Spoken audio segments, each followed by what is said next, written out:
Bonjour mes amis investisseurs. Aujourd'hui, je suis avec Alex. Alex, il fait partie Bonjour. des Insiders.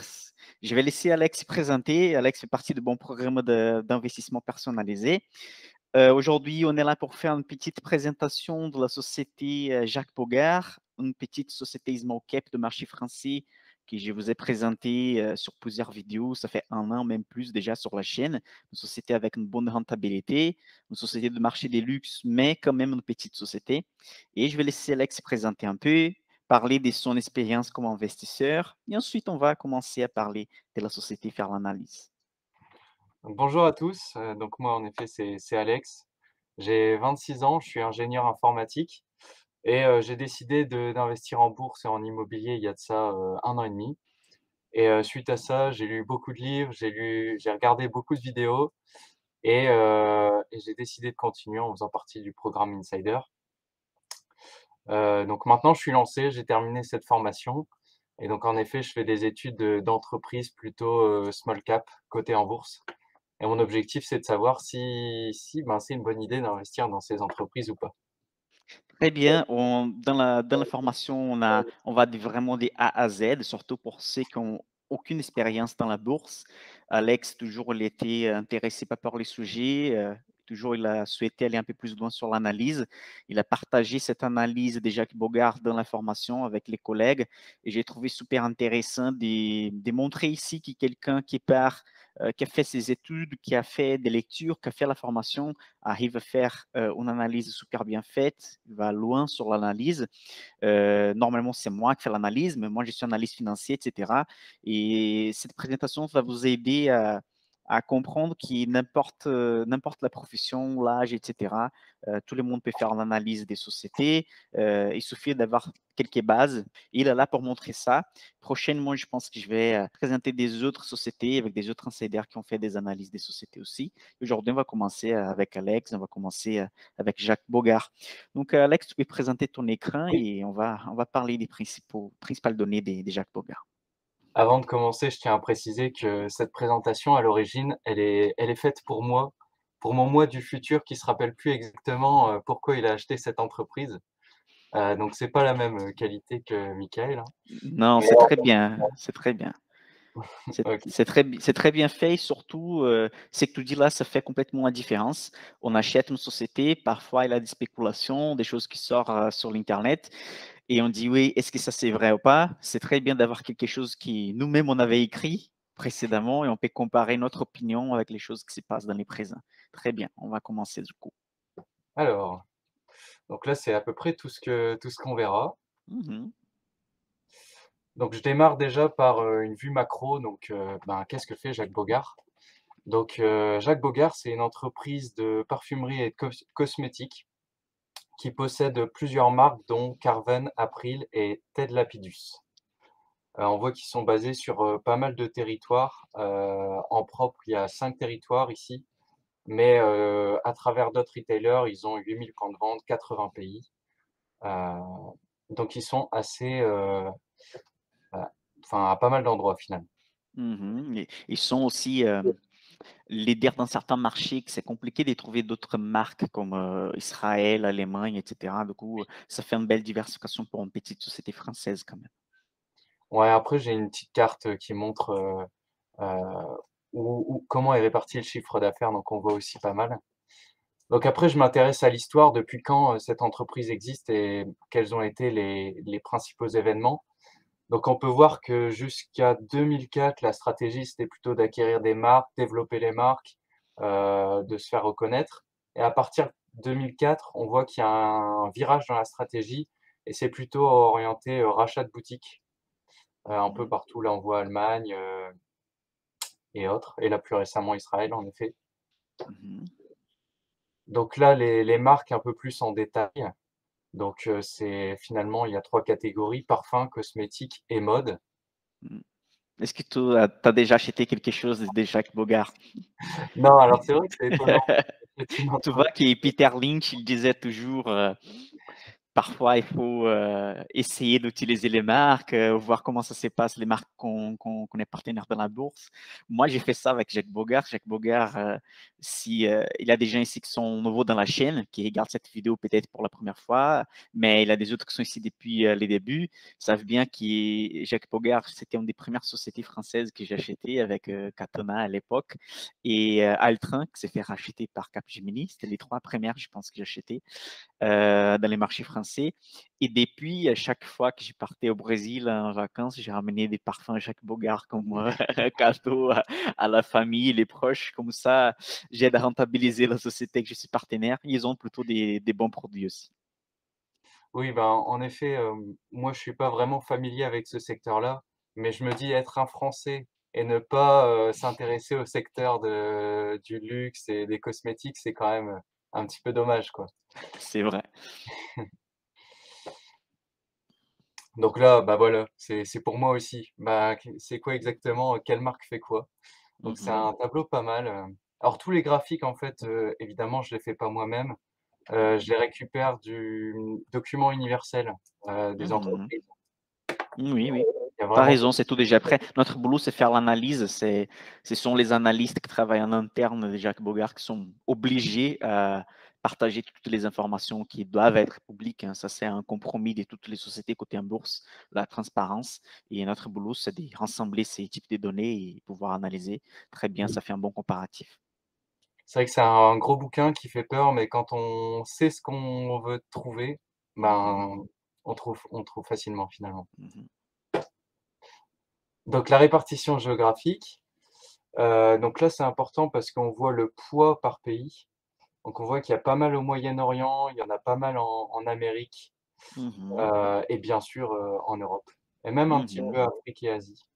Donc mhm. c'est plutôt bien réparti et c'est une des forces de Jacques Bogart, du coup. Ouais, il y a un quart en Europe, un quart en Russie et Moyen-Orient et un quart en Amérique. Du coup, ça fait déjà 3 gros continents, hein, ça c'est important. Oui. Au niveau des clients, bah, finalement, c'est des clients finaux, c'est pas forcément, des grandes entreprises. Donc là, j'évalue un petit peu le risque, s'il y a une entreprise cliente qui possède 50 du chiffre d'affaires, l'entreprise, que je souhaite acheter est en risque. Là, étant donné que c'est que des particuliers, il y a pas de risque à ce niveau-là. Mmh. Au niveau des devises aussi, je fais un petit peu attention, bon là, c'est assez orienté euro, mais c'est quand même, diversifié. Mmh. Maintenant les concurrents, qui est en face de Jacques Bogart? Donc, j'en ai cité 4, Mmh. 4-5, mais celle qu'on connaît le mieux, c'est L'Oréal, Mmh. moi aussi. Donc je voulais comparer un petit peu Jacques Bogart et L'Oréal. Alors je le fais à travers des ratios financiers. Pour résumer, je pense pas que je vais passer ratio par ratio, mais on Mmh. voit qu'il y a une grosse différence, au niveau de la valorisation. Donc L'Oréal est beaucoup plus cher que Jacques Bogart. Par contre, pour ce qui est des ratios de rentabilité, Jacques Bogart est un peu moins bon, mais pas Mmh. autant Mmh. que la différence avec la valorisation. Ouais, normalement, une société qui a une belle rentabilité, un bon historique, tout le monde va vouloir l'acheter. Elle va être un peu plus surcotée, évidemment. La différence qu'on voit là, c'est que Jacques Bogart, elle est 3 ou 4 fois moins chère en termes de ratio de valorisation, mais elle a plutôt, on va dire la moitié ou 60 de la rentabilité des L'Oréal. Donc c'est pas proportionnel, la quantité de rentabilité par rapport aussi la précification, la valorisation. Hem, Aussi, il faut savoir que c'est une petite société familiale, hein, ça pèse 150 millions d'euros, rien à voir avec, les mastodontes, L'Oréal et c'est normal de trouver cette différence. Juste pour ceux qui regardent cette présentation-là et connaissent pas trop les ratios fondamentaux, les PR, c'est un ratio de valorisation, c'est combien la société, elle vaut, par rapport les bénéfices qu'elle génère et les BVPS, c'est book value per share, c'est les actifs nets de la société par action. Donc, combien pèsent les actifs de la société comparé à la valeur qu'elle négocie en bourse. Donc, normalement, plus élevé c'est cette valeur, plus surcotée ou survalorisée cette société, elle va être. Donc, pour Jacques Bogart, on trouve la valeur 2. Pour L'Oréal, on va trouver 8. Donc, ça fait Mmh, 4 fois plus cher. oui. Alors là, la puissance de la marque avis des clients, j'avoue que j'ai rien trouvé.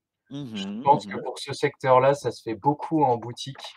C'est ça. Heu, donc là, parfois j'arrive à trouver pour certaines entreprises, j'ai pas trouvé.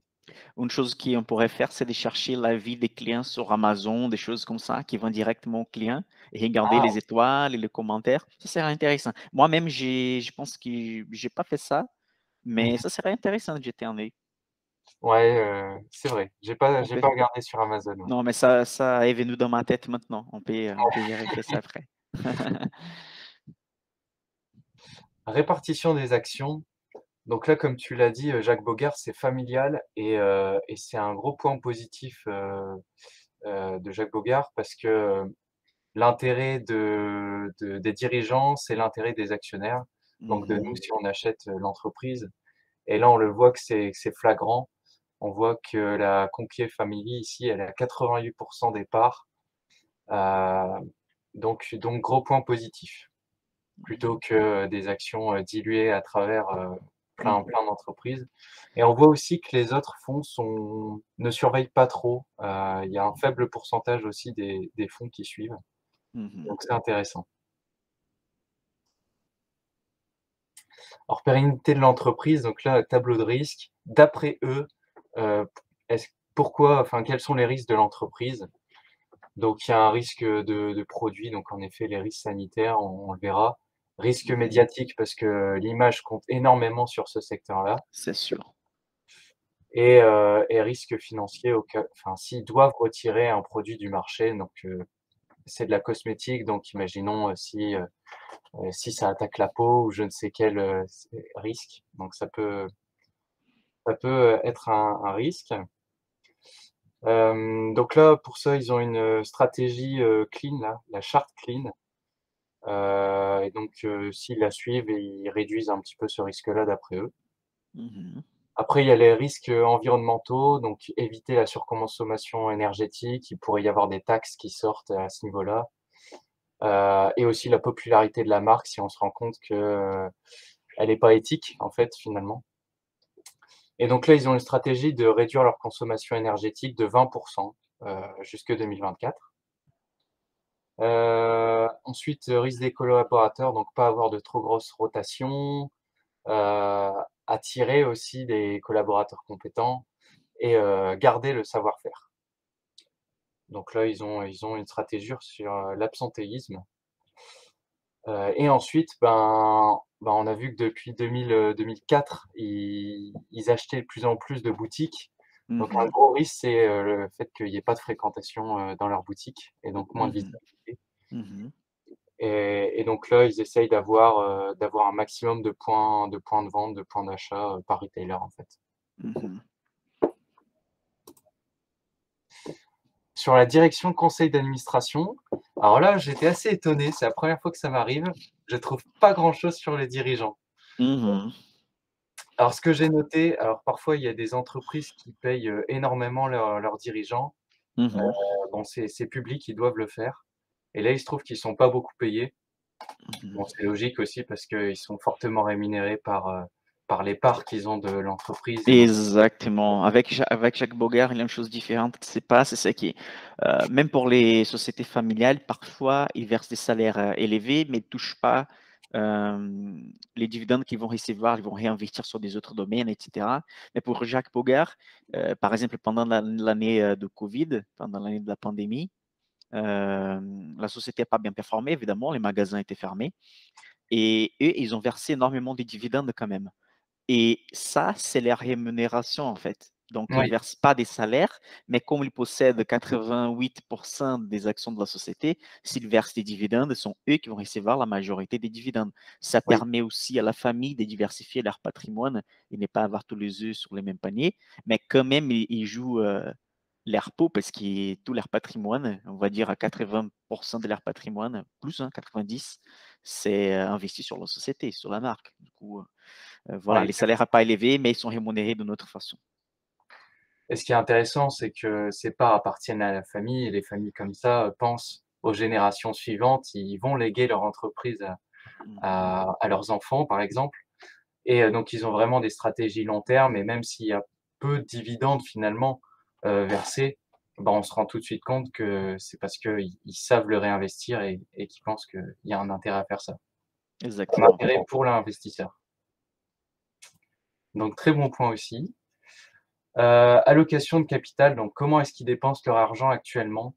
On verra un petit peu plus tard dans le détail, mais moi j'ai noté qu'ils remboursaient les emprunts. Ils ont fait quand même un gros achat en 2018, un achat de plus de 200 boutiques, je crois.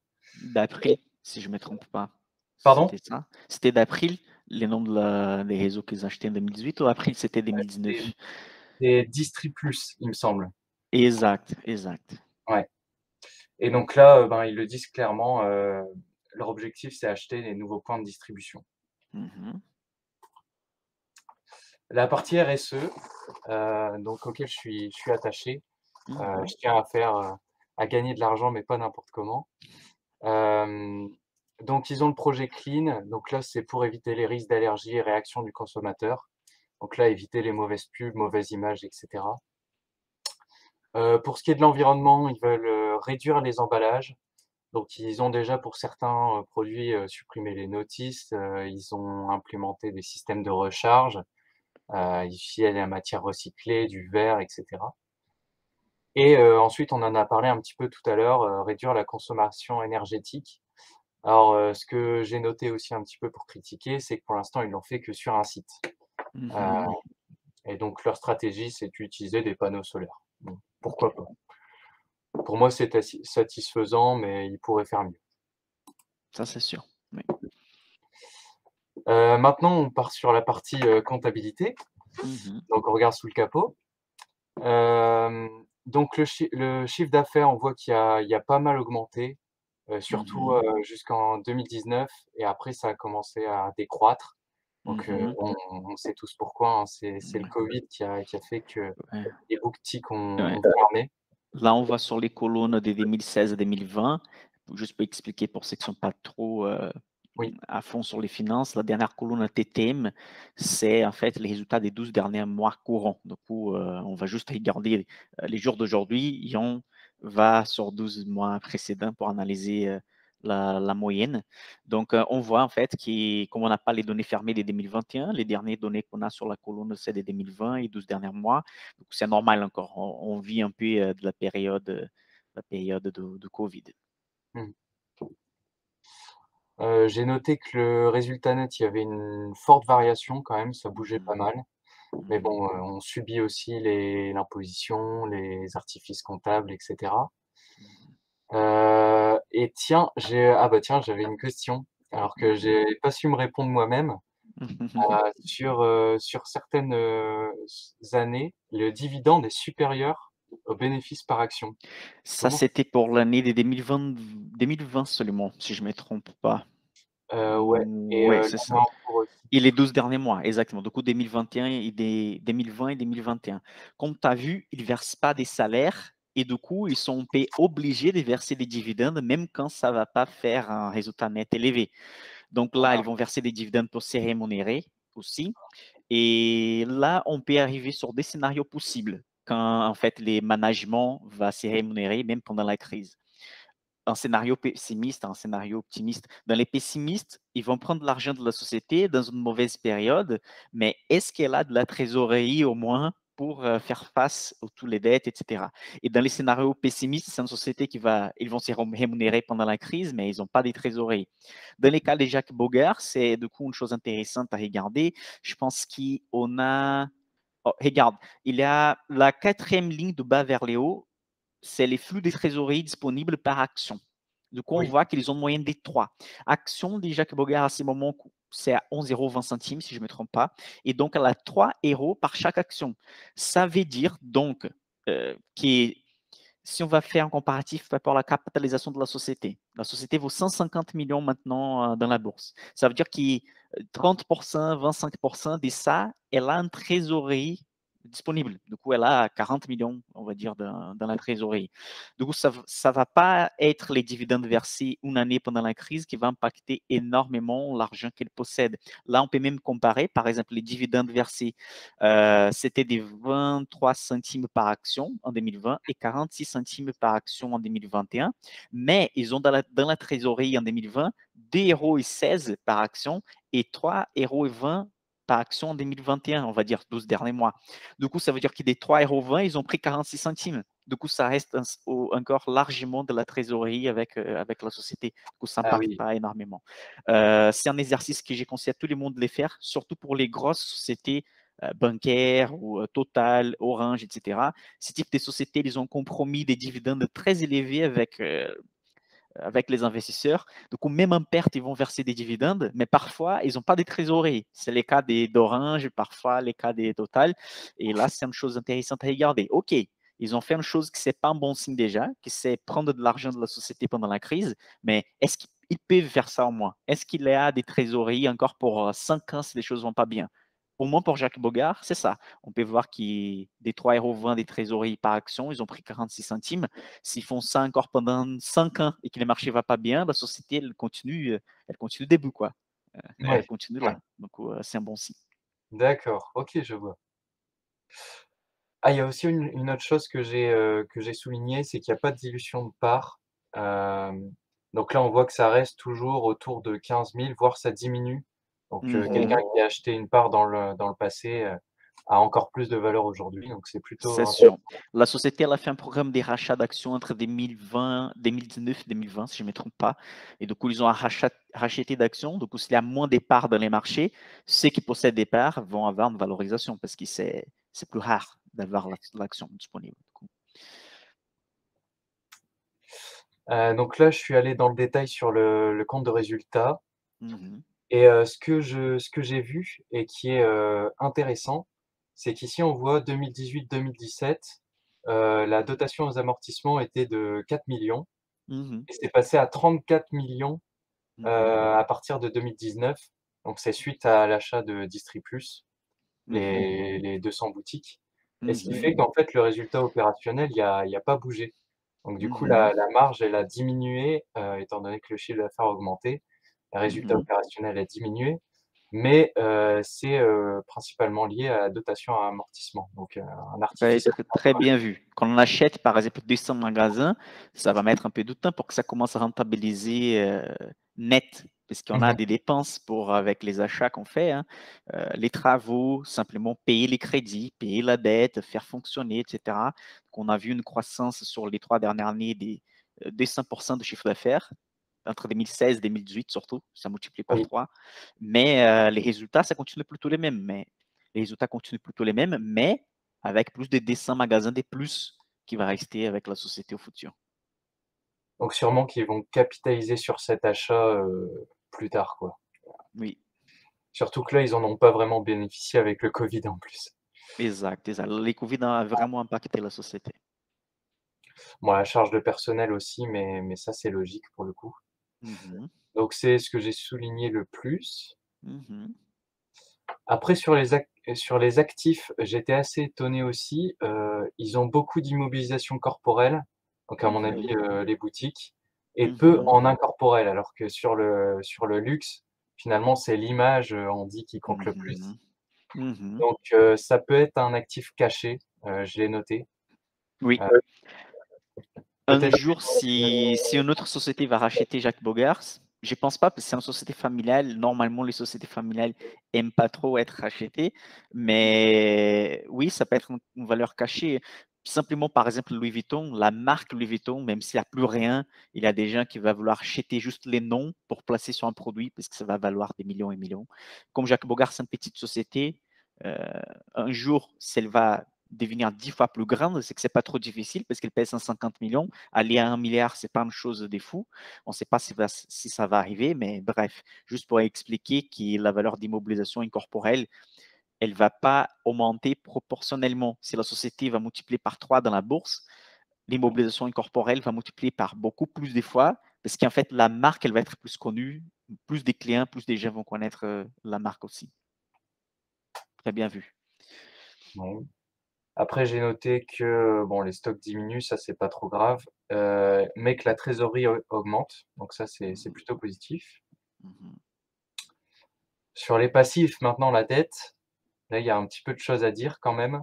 Mmh. Donc la dette long terme diminue, la dette court terme augmente. Donc au global, la dette, diminue et la trésorerie augmente, donc c'est plutôt, positif. Par contre, les ratios sont plutôt élevés. Là, j'ai une série de 4 ratios. Mmh. Hem, donc c'est un endettement plutôt élevé. Il y a quand même 80 millions de cash à prendre en compte. Mmh. Donc potentiellement quand même un risque de difficulté d'éponger les dettes, mais on Mmh. s'y attendait étant donné qu'ils ont fait un gros achat quand même en 2018, donc c'est Mmh. normal qu'ils aient de la dette. Exact. Sur les 3 prochaines années, on ce qu'on doit faire attention sur les prochains résultats, c'est cette diminution avec l'augmentation de la recette. C'est que ce qu'on attend quand une société achète des autres, en fait. Mmh. On fait des dettes pour gagner chaque fois plus. Donc il Mmh. faut gagner plus. C'est ça qu'on doit faire attention sur les prochains résultats. Mmh. Le flux de trésorerie maintenant, comment est-ce qu'ils dépensent leur argent? Donc là, sur ces 2 dernières années, pas de rien de très intéressant au niveau des investissements. 2e partie, au niveau des financements, donc là, on voit, concrètement qu'ils ont épongé la dette de 20 millions à chaque fois, enfin, chaque Mmh. donc stratégie plutôt défensive. Au niveau de la rentabilité, donc là, les ratios de rentabilité, donc là, on voit qu'il y a une diminution du retour sur capitaux propres, mais j'ai quand même gardé, la valeur de 10, Mmh. étant donné qu'on subissait un petit peu, l'amortissement et qu'il y avait le covid.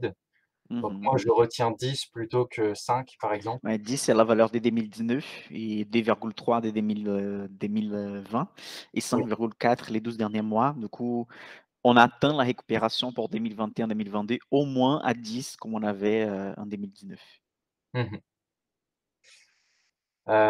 Donc les marges étaient plus intéressantes, avant 2018, mais donc on a Mmh. expliqué plus pourquoi juste avant.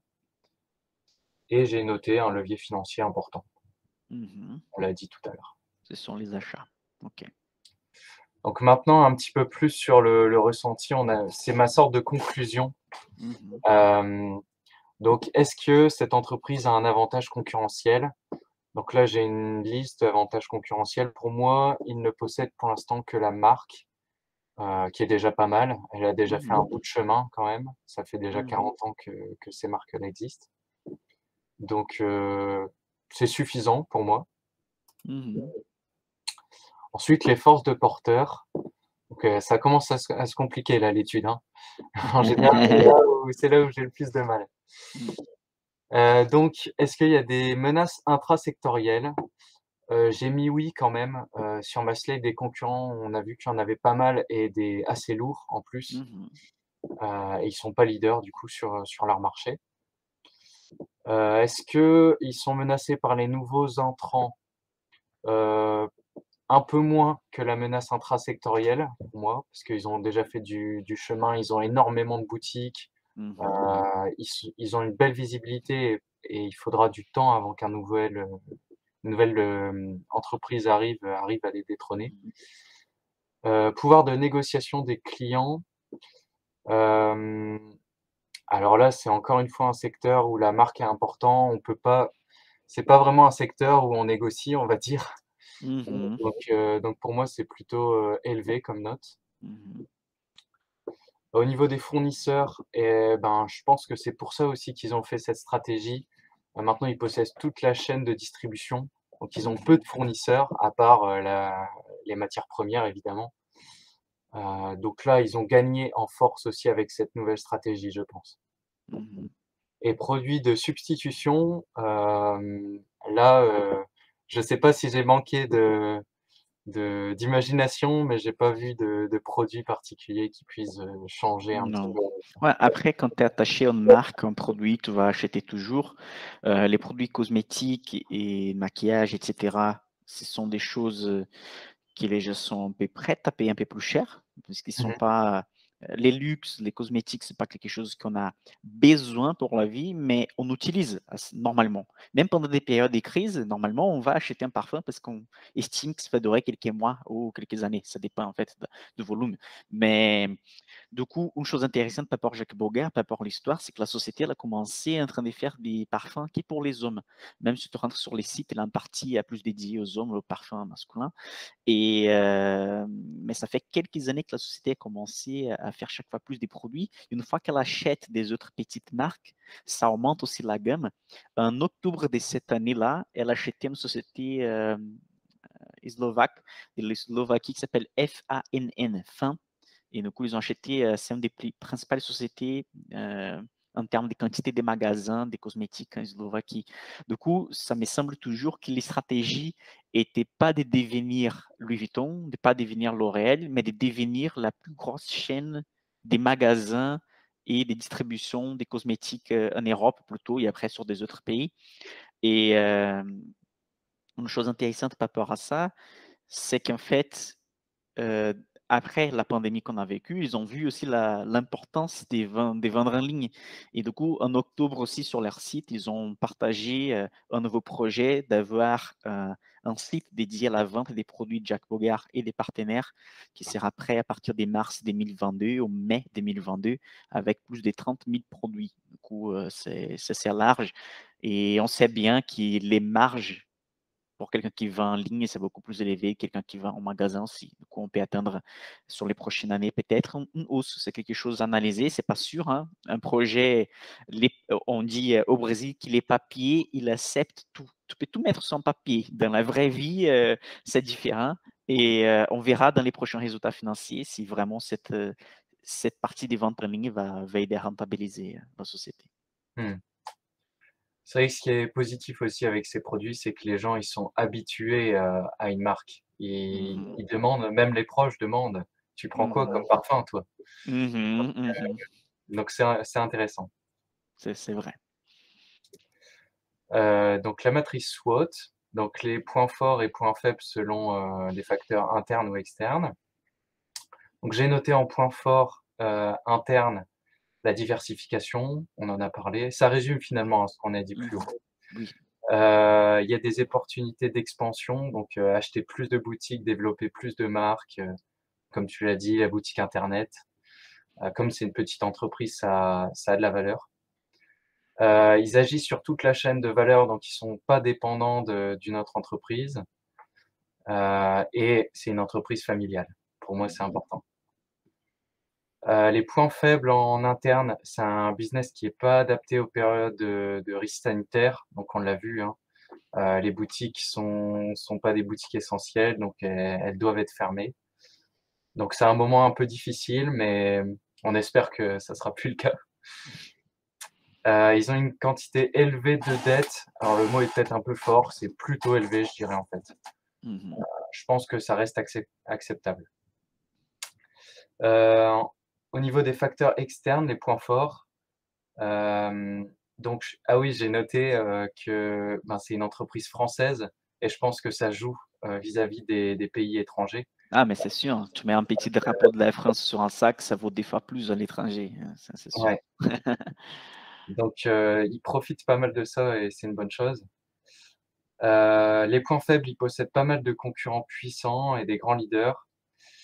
Heu et après j'ai repris les risques, vus au début, risques médiatiques et risques, écologiques. Ensuite, l'antifragilité, donc qu'est-ce qui rend, l'entreprise fragile et antifragile? Donc je l'ai noté plutôt antifragile, Mhm.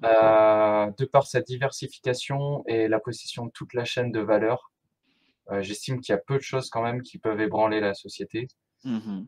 Par contre, les points faibles, c'est que, la rentabilité de l'entreprise dépend principalement de la marque. Le jour où la marque perd en valeur, qu'il y a, je ne sais pas, Mhm. un événement médiatique, ça peut faire mal Oui. et c'est la consommation non essentielle. Donc Mhm. le jour où, je sais pas, on vit dans une société plus sobre ou alors qu'il y a des Mhm. risques sanitaires, on Mhm. risque de perdre en chiffre d'affaires. C'est ça. Oh, il y a les bons côtés et les mauvais côtés des consommations non essentielles. C'est que pendant une période de crise, ça va être impacté, c'est sûr. Et pendant une période qui on ne vit pas une crise, c'est la majorité du temps. Heureusement, après la Deuxième Guerre, au moins la majorité du temps, on n'est pas en crise. C'est un type de secteur qui peut mettre des marges plus élevées parce que justement, c'est pas essentiel. Du coup, Oui. les marges à la place de laisser, ils vont pas disputer. euh, c'est pas comme les gazoles, l'essence, qu'on va avoir des différences de 1, des centimes à droite, à gauche, si on va chercher, mais Mmh. on peut avoir des différences de 50%, 40%, à la fin, paye ceux qui veulent les produits, parce qu'on n'est pas obligé de les acheter. C'est vrai. Je pense qu'on arrive plutôt à la fin là. Mhm, Donc les perspectives d'avenir, donc consolider les marques et développer de nouvelles. Donc là, ça va ils vont faire un développement interne, croissance interne à travers de création ou des processus de rachat, donc croissance externe. Ils le disent, clairement. On l'a bien vu aussi, ils veulent développer leur réseau de boutiques. Donc j'ai même repris la phrase qu'ils ont dite. mhm, Hem, voilà et ensuite j'en ai parlé plus tard, donc enfin mhm, j'en ai parlé, précédemment, donc ils rachètent des boutiques. Pour l'instant, ça a pas trop payé, mais on peut croire en l'entreprise et penser que ça paiera plus tard. mhm, Moi, en tout cas, c'est mon cas. mhm, Maintenant au niveau de la valorisation, donc on a vu à peu près qu'elle valait, moins cher que ses concurrents, mhm, mais est-ce qu'elle vaut quand même cher ou pas? mhm, Donc là, on a utilisé une petite méthode, que nous a présentée Mickaël sur d'autres vidéos, en utilisant le price earning ratio, le taux de croissance estimé, dans le futur et son bénéfice net par action, et en actualisant, le prix. Moi, j'arrive avec mon modèle à un prix à pardon, à 14 €, pardon. mhm, Et mhm, actuellement, on est à 11-12 €. Au moment où mhm. j'ai fait l'étude, c'était à 12-25, mais ça a même diminué un peu, il me Oui, semble. elle est à 11, 20, 11,20 €, je pense. Mmh. Et Mhm, donc j'ai même, noté, la valeur comptable de l'entreprise. Donc imaginons l'entreprise est dissoute et ben, mhm, on obtient quand même 6,6 € par part. mhm. Donc on repart pas sans rien quand même, quoi. C'est-à-dire, si elle fait faillite, les pires des cas, quand même, on ne peut pas perdre plus que 50% parce qu'elle a 6 € par action en actif et l'action est cotée à 11 € à ces moments. Ces modèles-là, évidemment, tous les modèles de précification, de trouver la valeur intrinsèque des sociétés, sont approximatifs parce qu'on fait des estimations futures. On travaille avec des valeurs mathématiques. Après, on ramène les valeurs de futur vers les passés. On utilise ça sur Excel. Il y a aussi, si on change 1% de plus, au moins ça peut changer énormément. Du coup, plutôt on va avoir un nuage des valeurs, mais c'est toujours bien qu'on trouve que la valeur juste de nos sociétés, c'est plus élevé que la valeur actuelle. Ça montre au moins qu'il y a des marges. Les attentes, la dernière fois que j'ai gardé le rapport des Morningstar, c'est une société respectable par rapport à l'analyse financière. Leur calcul estimait aussi que la société vaut actuellement 12 € et qu'au futur, dans un futur proche, un an ou 2 ans, sa valeur c'est entre 13 et 50 et 14. Donc notre modèle aussi arrive à une estimation très proche de celle des gros modèles que Morningstar possède avec des PC super puissants et tout. Et, et du coup, ça c'est intéressant parce que, par exemple, moi, j'ai un prix moyen de Jacques Bogart à 8 € et quelques. Du coup, je suis plutôt à 40% positif depuis que je commence à faire les achats. Et la société, si vous regardez la courbe, il y avait une époque qui elle a chuté énormément parce qu'il y avait des polémiques si les achats des réseaux, des boutiques et magasins, ça allait commencer à fonctionner bien et tout. On a vu qu'ils ont commencé à réussir et donc la société a commencé à monter. Et c'est exactement cette phase de récupération que je commençais à acheter à 8 €. Et la société aujourd'hui, elle est plutôt stable, c'est une société familiale. Des rentabilités, il faut faire attention parce qu'aujourd'hui, la rentabilité n'est pas au rendez-vous parce qu'elle a été impactée énormément par les Covid. Elle dépend des magasins ouverts. La société aussi, on attend une rentabilité plus élevée pour les prochains semestres parce que justement, la dette qu'elle a fait est élevée, mais justement, elle a fait des dettes pour gagner chaque fois plus d'argent. Et c'est ça qu'on attend avec les projets aussi qui va être en ligne, des ventes en ligne. Du coup, ça me semble qu'il est pris de Jacques Bogart, au moins pour quelqu'un qui veut voir une société à long terme, une société de luxe, et qui ne fait pas partie de médias, quoi, ne fait pas partie de L'Oréal, Louis Vuitton, etc. Ça me semble cohérent, les prix de Jacques Bogart à ces moments. Je ne pense pas que ça sera une société qui va faire fois 2 ou 3 dans quelques années, parce que toute cette dette et achat de nouveaux magasins met quelques années pour rattraper l'investissement et gagner. Mais d'ici 6, 7, 8 ans, je pense que largement la société peut valoir les doubles qu'elle vaut maintenant, si tout continue comme toujours, si continue la croissance de toujours. Je ne sais pas ce que tu penses, si, combien d'actions déjà que Bogart en termes de pourcentage dans ton portefeuille t'as mis, qu'est-ce que tu penses du futur de la société? Bah, en fait, tu as dit, on arrive à la conclusion et Mhm, ça rejoint ce que tu as dit, hein, finalement. Donc moi, je avec mes mots, pour moi, c'est une entreprise rentable, hein. C'est mhm, vrai que quand on compare aux concurrents du luxe, on se dit que c'est moins, mais comparé à d'autres secteurs ou d'autres entreprises, c'est quand même, très, très correct. Elle est pas chère, c'est vrai qu'il y a de la dette, mais qui sera épongée. Il y a peut-être même que les actifs de l'entreprise peuvent être un petit peu sous-évalués.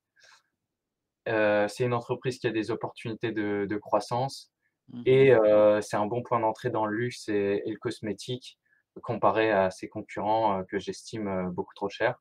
mhm, Donc moi, oui, j'ai l'intention d'investir dans Jacques Bogart. mhm. Je l'ai pas encore fait, mais ça va venir. J'attends les fonds, normalement en février. Peut-être cette chute des 12 € à 11 €, c'est les bons moments là maintenant. Ouais. Mais pour la proportion, alors moi, pour tous les titres que je vais acheter, je vais pas dépasser 10 de mon portefeuille, Mhm, global. mhm, mhm, Hem, mais voilà, je vais pas hésiter, je pense, pour cette entreprise, peut-être que je mhm. n'aurai pas d'autre occasion d'investir dedans. C'est ça. Un conseil pour ceux qui regardent la vidéo et n'ont pas trop d'expérience, hem, si vous avez aucune expérience, vous pouvez acheter simplement un panier d'actions, un ETF pour acheter les marchés des luxe. Ça, comme vous avez vu, on parle des ratios financiers, on parle d'une analyse un peu plus approfondie et que tout le monde peut les faire. Il faut juste avoir quelques petites bases d'abord. Et c'est intéressant d'acheter une société, mais ne pas mettre tout votre argent dessus. Évidemment, là, comme Alex vient de dire, on va diversifier, mettre maximum 10% de poids dessus. Dans l'historique, je pense qu'elle a pesé toujours entre 5 et 6% de mon portefeuille. Bien sûr, elle a valorisé, ça augmente, après ça diminue.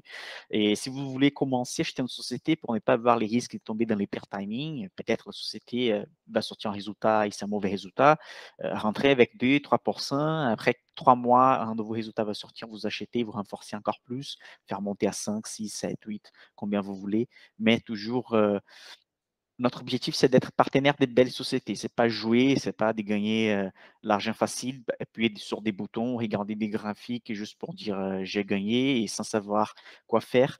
Les conseils que je vous donne aussi, c'est de plutôt de vous former et savoir ce que vous faites. Parce que toujours, vous allez tomber sur un groupe Facebook ou sur des sites des finances qui va dire des opinions qui vont des rencontres avec la vôtre ou aussi des opinions qui sont complètement différentes et comment vous allez évaluer si tout ça c'est utile. C'est en faisant la recherche et regardant les données par vous-même, en fait. Du coup, c'est ça que c'est intéressant de faire une fois qu'on va acheter des sociétés. J'ai une méthode, on va dire, pour avancer et parfois, au milieu de ma recherche, j'abandonne l'entreprise parce qu'elle a pas passé Mhm, une étape, importante mhm, pour moi. Donc finalement, c'est indispensable parce que là, cette conclusion-là, je la reprendrai dans 2 ans, je m'en rappellerai plus de pourquoi j'ai mhm, acheté cette entreprise et ça me permettra aussi de ne pas vendre au mauvais moment. mhm, Si cette étude, elle est importante, je pense. Je l'ai déjà vécu pour d'autres entreprises que j'ai achetées. Déjà en 6 mois, 1 an, et mince, quelles étaient les forces de cette entreprise? Parce que là, ça baisse, je comprends pas. Et puis après, je me dis: «Ah oui, bon, c'est juste une erreur, du marché, ils ont pas vu tout ça, ça n'a pas changé». Heu et je suis plutôt content de cette entreprise. et je complémente ce que tu as dit par rapport à l'État. Évidemment, une fois que vous allez bâtir, construire les portefeuilles avec quelques actions, vous allez jeter un œil sur les ratios fondamentaux tous les 3 mois. Vous n'avez pas besoin de chaque trimestre, chaque année faire tout ça, mais justement comparer les nouveaux données qui sont déjà prêtes sur des sites de finances avec la première étude que vous avez déjà fait. Du coup, une fois les portefeuilles bâtis, les portefeuilles, vous allez économiser énormément de temps au futur. Mais à la première analyse, c'est sûr qu'il faut aller sur les sites et savoir ce que vous achetez. Sauf si vous voulez continuer comme la majorité d'investisseurs qui vont sur les groupes Facebook, qui demandent l'opinion de quelqu'un qu'ils ne connaissent pas. peu importe où ils doivent mettre, l'argent qu'ils ont beaucoup travaillé pour gagner pendant toute leur vie. Mmh. Moi, je préfère passer un peu plus de temps et faire l'analyse qui est destiner, mon argent à en opinion de quelqu'un qui on sait même pas s'il connaît par rapport les sujets et cetera. C'est pour ça que c'est important de faire l'analyse et de connaître un peu si vous voulez acheter des sociétés en direct. Pour ceux qui veulent pas, il y a aussi les ETF qui sont un type excellent d'investissement et vous pouvez être exposé, au marché des luxes, au secteur que vous voulez aussi. Alex, j'ai te remercie pour cette belle présentation, une présentation super complète. On a parlé par rapport à une société, petite société que la majorité d'investisseurs ne connaissent pas et c'est sûr que ça va faire plaisir à tout le monde de la chaîne. Je te remercie, pourquoi pas dans une prochaine fois avec une autre société ici. Bah oui, avec plaisir, ça m'a fait plaisir aussi. En fait, on présente des données qui sont là pour tout le monde en fait. Nous, on donne juste notre opinion, c'est toujours intéressant. Ouais, bah, c'est ce que je fais aussi dans le groupe Insider. J'aime bien partager dans l'espoir que, quelqu'un me mette en évidence quelque chose que j'avais pas vu ou que ça les motive au faire aussi à faire d'autres études, d'autres entreprises. Parce que j'aurais plus confiance envers un insider qui a fait, la formation et cetera, plutôt que, je sais pas, un article que j'ai trouvé sur internet. Donc ça me Mhm. ferait plaisir aussi de voir, les études d'autres insiders, qui me permettront de découvrir des entreprises, rapidement, en fait. Heu et puis je suis content de partager aussi mon travail. T'as J'ai loupé? et n'oubliez pas, à la prochaine. Ah je Comme ça. ah oui, comme ça. Ah là là.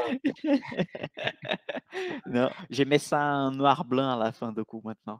Alex, merci et excellent week-end. Profite, hein, parce qu'on est en samedi là, en train de parler des finances. C'est pas tout le monde qui est prêt pour ça. C'est vrai. Salut. Merci. À plus. Ciao, ciao.